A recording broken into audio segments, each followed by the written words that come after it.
त्याचा भेटला पाहिजे, नुसतं गुन्हे दाखल व्हायला नको. तसेच आपल्या सोबत बहुजन क्रांती सेनेचे संस्थापक अध्यक्ष आद्य पाटील सोळंकी सुद्धा आहेत. काय सांगणार पाटील, आज तुम्ही 2 दिवसापासून या माहिती मिळताच आपण या गावामध्ये आलात, तर काय सांगणार? ही निंदनीय गोष्ट आहे, ज्या छत्रपती शिवाजी महाराजांना हिंदवी स्वराज्य स्थापन करून प्रत्येक जाती धर्मातील घटकाला त्या काळामध्ये ज्या वेळेस या ठिकाणी हिंदवी स्वराज्य उभं राहिलं, त्यावेळेस प्रत्येकाला मावळा म्हणून या ठिकाणी गुणावरती, त्यांच्या गुणावरती या ठिकाणी त्यांना पद दिले. आणि त्या छत्रपती शिवाजी महाराजांना या गावामध्ये जर या ठिकाणी चिखला गावामध्ये विरोध होत असेल स्मारक उभारण्यासाठी, आणि नुसता विरोधच नाही, जी माता भगिनी या ठिकाणी संजीवनीताई वाघ आणि त्यांचे सर्व सहकारी, त्यांचे कुटुंबीय या ठिकाणी लढत असताना त्यांचे जर या ठिकाणी अंगावरती कपडे देखील या ठिकाणी फाडण्यात आले, म्हणजे काढण्याचा प्रयत्न झाला, इतका वाईट अवस्था या ठिकाणी जर होत असेल, तर अशी प्रवृत्ती जर या महाराष्ट्रामध्ये जिवंत राहत असेल, तर नेमकं आपण काय करतोय? आपण छत्रपती शिवाजी महाराजांचे विचार घेऊन या ठिकाणी आपण शंड झालो का, असा मोठा प्रश्न आमच्या सारख्यांना या ठिकाणी पडू लागलेला आहे. अशा धर्म मार्तांडांना, अशा हरामखोरांना या ठिकाणी वेळीच आवर घालण्यासाठी त्यांना ठेचलं पाहिजे. कायदा हा या ठिकाणी झोपेचं सोंग या ठिकाणी घेतलेलं आहे. कायदा गुड्डांचं संरक्षण करतोय की काय, असा प्रश्न या ठिकाणी आमच्या सारख्या चळवळीतील लोकांना पडायला लागलेला आहे. म्हणून कायद्यानं जर यांना या ठिकाणी जर शिक्षा होत नसेल, तर विनाकारण आम्हाला कायदा या ठिकाणी हातात घ्यावा लागेल. आणि मग या ठिकाणी छत्रपतीचा मावळा काय असतो हे या ताईंनी या ठिकाणी दाखवून दिलेलं आहे, आणि ते परत आम्हाला या ठिकाणी दाखवून द्यावं लागेल.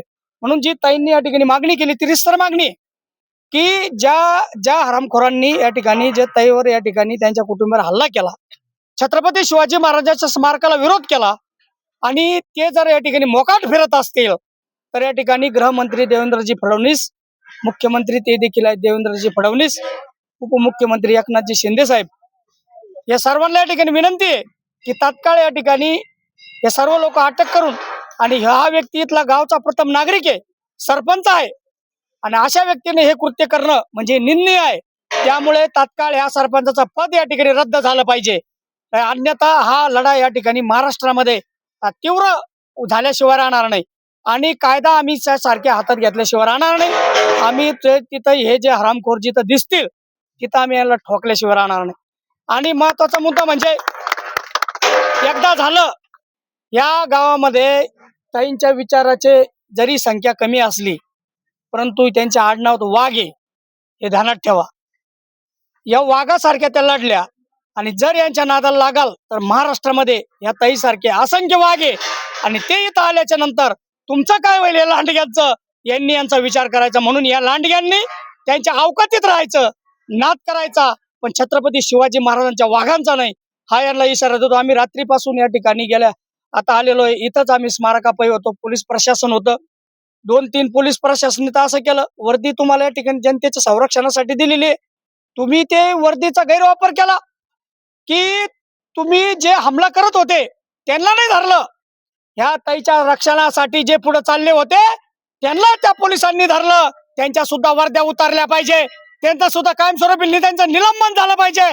अशा हरामखोरांना सुद्धा या ठिकाणी संविधानिक पदावर राहायचा, या ठिकाणी कुठलाही या प्रशासनामध्ये राहायचा कुठलाही अधिकार नाही. इथले जे आमदार खासदार आहेत त्यांनी न्यायाची भूमिका घ्यावी.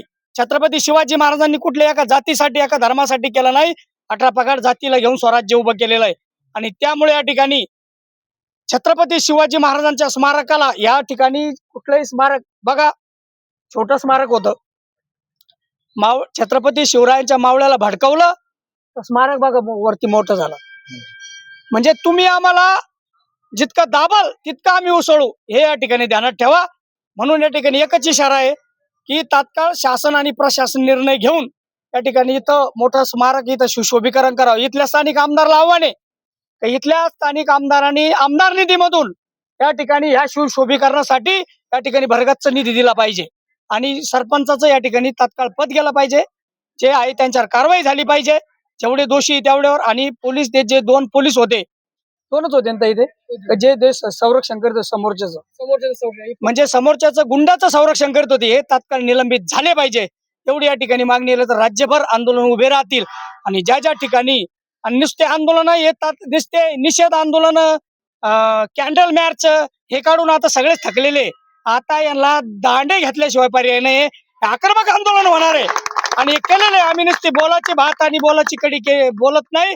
आतापर्यंत आमचा इतिहास आहे, आम्ही ज्या ज्या वेळेस या ठिकाणी अन्याय झाला त्या त्या ठिकाणी आक्रमक झालेलो आहे. आम्ही हद्दपार झालेले देखील लोक आहे. आम्ही काही कोणाच्या आया बहिणींचे कपडे फाडून हद्दपार झालेलो नाही. आया बहिणीचं रक्षण करून छत्रपती शिवाजी महाराजांचे विचार धारण करून या ठिकाणी आम्ही हद्दपार झालेलो होतो. म्हणून या ठिकाणी आम्हाला परत त्या हद्दपारने फासावर जायचं काम पडलं तरी आम्ही या ठिकाणी जाऊ. परंतु असे धन लांडगे आम्ही या ठिकाणी फोडल्याशिवाय राहणार नाही. आज आम्ही छत्रपती संभाजीनगर येथून या ठिकाणी हिंद विजन क्रांती सेनेचे कार्यकर्ते तसेच लगन टीमचे कार्यकर्ते या ठिकाणी राजा असतील सर्व या ठिकाणी आम्ही या ठिकाणी मोठ्या संख्येने आलेलो आहे. आणि आम्हाला इथंही राहायचं काम पडलं तरी आम्ही इथं ठामपणे राहणार आहे.